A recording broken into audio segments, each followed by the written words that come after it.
பண்ண தாலி மாணிக்கு வாச முடியலையே மாணிக்கு வாச முடியலையே தாலி அதுக்காகதே நேந்திரிச்சு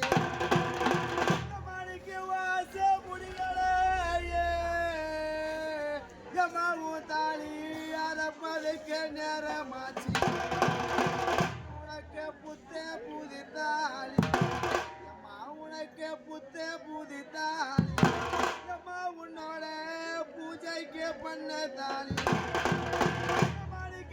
பூஜை முடியலையே எம்மா உன் தாலியே புண்டு வீழ நேரமாச்சு உனக்கு அதற்கு என்ன காரணமோ அதற்கு என்ன காரணமோ அந்த யமனிட்டே கட்டளையோ